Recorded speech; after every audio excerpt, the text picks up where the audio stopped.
манай одоо үндэсний Монгол Улсын өөрийнх нь одоо өрсөлдөх чадварт хамгийн гол тэргүүлэх байр суурь эзэлдэг хүдайчгүй салбарын одоо жижиг дунд бизнес хийх нь бол нэлээд амжилттай байх талтай байна.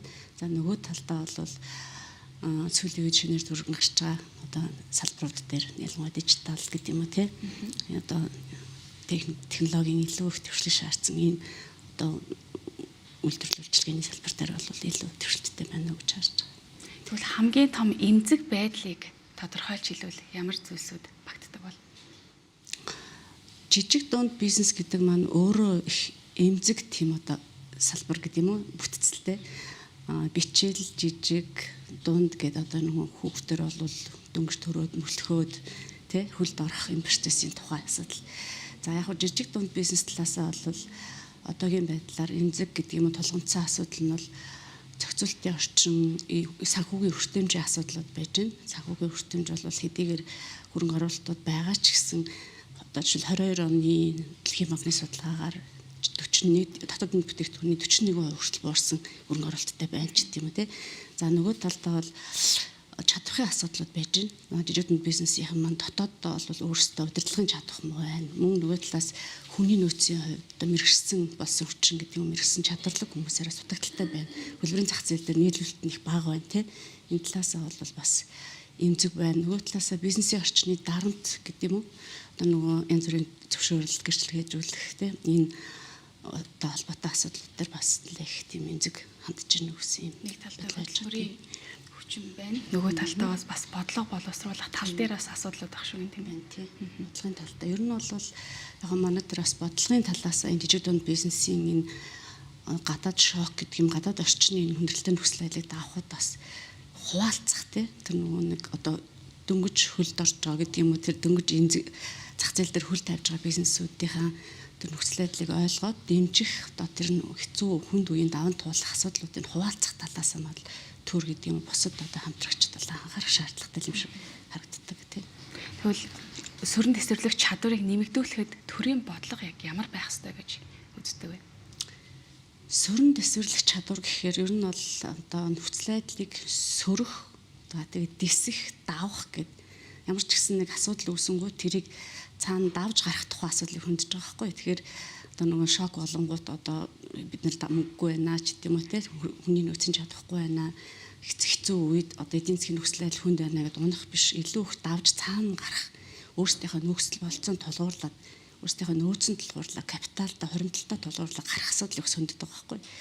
Тэгэхээр яг хуу жижиг дунд бизнесийнхний хувьд ингэж чадж байгаа нэг хэсэг байна. Нөгөө талд нь бол одоо манайд бол ялангуяа дөнгөж төрөө техник 3 жил дотор 50% дампуурчин гэсэн тийм тоо байгаад байгаа шүү дээ.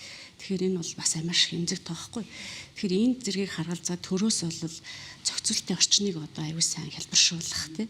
За мөн дижитал шилжилт хийж байгаа энэ үйл явцад тэр дижитал чадварыг сайжруулахын тулд тэднэрт ямар нэгэн байдлаар одоо сургалт гэдэг юм уу зөвлөх үйлчилгээ тий. Нүдийг илүү хүртээмжтэй болгох. За нөгөө талаасаа бол эдийн одоо санхүүгийн хүртээмжийг нэмэгдүүлэх шаардлагатай юм шиг санагддаг. Ер нь бол мэдээлэл дутуугаасаа болоод санхүүжилт авч чадахгүй байх нөгөө зээлийн дарамтууд гэдэг юм уу ер нь бол нөгөө хөрөнгө мөнгөний хомсдолтой байдал энтрээсээ болоод тийм тисч давж гарах гэдэг зүйлтэй бол хүрч чадахгүй байхгүй. Тэгэхээр энэ одоо за тэгээд тэр одоо бусад капиталуудыг хуримтлуулж чадахгүйгээр буцаад унаад байгаа энэ асуудал дээр бол түр ямар нэгэн байдлаар асуудлыг хуваалцаад дэмжиж туслаад тэг хөлд оруулаад цааш нь бизнесийнхээ орчныг сайжруулах юм шаардлагатай байгаа. Тэгэхээр хүндрэл адилхан байх нь шүү дээ. Ер нь бол тэгж бас бодож болох гээд байгаа тийм. Дөнгөж одоо зах зээл дээр хөл тавьж байгаа 1 юм уу 5 хүнтэй бизнес хийж байгаа шүү дээ. Тэгэхээр цаашлаа нь бол дунд бизнес рүү орох ихээр яг уу 100 мууг 50-аас дээш хувьтай бол явчихна. Тэгэхээр ийм одоо эмзэг байгаа ийм үед нь бол төрийн дэмжлэг нийтээр нь хүртээмжтэй мэдээллийн сайн өгөөд хууль эрх зүйн орчноо сайжруулаад тий.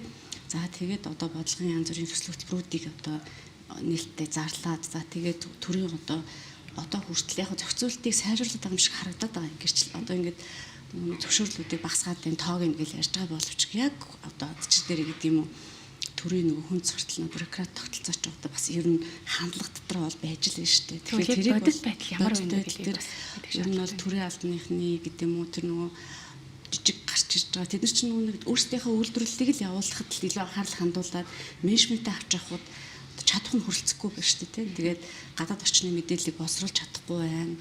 Өөрсдөө бизнесээ авч явахын тулд маркетингийн гэдэг юм уу, менежментийн гэдэг стратегийн тий одоо дижитал шилжилттэй холбоотой энэ ур чадваруудыг өөрсөндөө бий болгож чадахгүй байгаа хгүй. Тэгэхээр тэрэн дээр нь одоо төр хуваалцаад төр дэмжихийн оронд одоо эсрэгээрээ нөгөө хүн сурталчилан айлтгал хэл ахуулч гэдэг юм энэтэй холбоотой асуудлууд нь одоо хүртэл бас хэвээрээ байгаад тахаар нөгөө гараараа сайн зүйл хийгээд нөгөө гараараа одоо буруу зүйл хийгээд байгаа юм шиг л тийм л өдрөс хүрээд байна л да. Дижитал шилжилт гэж ярьж байна. Маш олон төрлийн одоо санхүүгийн хүртээмж байна. Тэгвэл ер нь дижитал шилжилт болоод цахим худалдаа гэж авч үзье. Дээрээс нь хиймэл оюун суурилсан шийдлүүдийг харах юм бол энэ нь өөрөө жижиг дунд үйлдвэрлэлийн одоо бизнесийн сөрөн тесвэрлэх чадварыг яг хэрхэн нэмэгдүүлж байна гэдэг энэ өнцгөөс нь бас асууя л да. Ер нь бол дижитал шилжилт гэдэг маань одоо сөрөн тесвэрлэх чадвартай шууд эерэг хамааралтай гэж үзэж бас болох гэдэг. Юу гэхээр асуудлыг ингээд шок болоод улс төрийн эдийн засгийн нөхцөл байдал өөрчлөгдөнгүүт жижиг бизнес чинь тэрийг давж гарах гэдэг шүү дээ тий. Тэгэхээр тэр давж гарахад ямар нэгэн одоо арга хэрэгслүүдийг бол ашиглаад цаашаа авах хэрэгтэй. Тэрэнд тэр дижитал шилжилт бол нөлөө үзүүлэх нь тодорхой. Тэгэхээр эерэг байгаа. За тэгвэл эерэг байгаагийн нөгөө талд юу байгаа гэхээр манай жижиг бизнесийн орчных нь бол нөгөө чадахын сул байдал одоо технологи хэрэгжилж чадахгүй байдал AI суралцааг үждэг юмгүй юм нэгэн байдлаар тэр нь заавал нэг юм ур чадвар шаардлагатай байгаагаасаа болоод дижитал шилжилтийг одоо ашиглаж чадахгүй байх тийм нөхцөл байдлууд байж болзошгүй. За ер нь бол ихэнх хувьд нь бас ийм дүр зургуул ажиглаад тэгэхээр төрөөс бас энэ дижитал шилжилт буюу энэ одоо энэ Монголыг ашиглах онлайн янз бүрийн одоо тэр бүртгэлтэй одоо төсөлчрүүдийг одоо хүртээмжтэй хүлээж авах энэ процессууд дээр бол дэмжлэг үзүүлэх шаардлага юм шиг санагддаг. Тэгэхээр дижитал шилжилт шууд эерэг хамааралтай гэж үздэг. Цахимаар дамжуулаад бас бизнесүүдийг одоо зөвшөөрөл олгохыг нь хүртэл одоо дэмжлэг болгоод өгч штэ тий. Энэ ер нь бас хэр даваа талтай гэж бодож байна.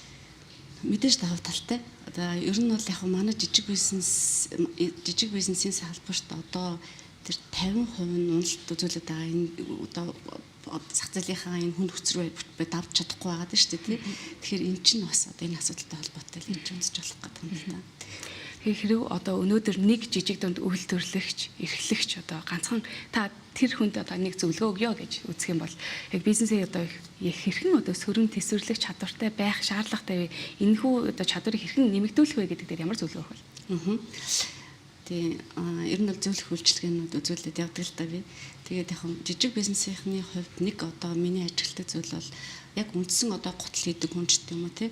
Ингээд өөрсдийнхээ үйл ажиллагааг бол яг тэр үндсэн үйлдвэрлэлээ гэдэг юм үндсэн үйлчилгээгээд бол үзүүлж чадаад байгаа. Нөгөө талд нь чинь байгууллага байхгүй бүт зохион байгуулалт. Тэгэхээр байгууллага болохынхаа хувьд хүний нөөцөө яаж удирдах юм, стратеги хэрхэн хол одоо нөгөө вижнери байж чадах юм. За тэгэхээр урт хугацаанд ер нь бизнесээ амжилттай явахын тулд би ямар чадваруудыг эзэмшээд тэр нөгөө байгууллагыг авч явах талаас бол асуудал хандахгүй байна уу. Тэгэхээр энэ дээр илүү чадахчаад магадгүй хүмүүсээ одоо нөгөө өөрийнхөө яг үндсэн бизнес дээрээ дадлагжуулаад тэгээд өөрөө одоо бизнесээ удирдах авах талаас асуудалд хандах хэрэгтэй л гэж их зөвлөдөг. Тэгээ энийг л зөвлөмөр. Мэдээлэл өргөсөн танд маш их баярлалаа. Студиудаас хүрэлцэн ирсэнд баярлалаа.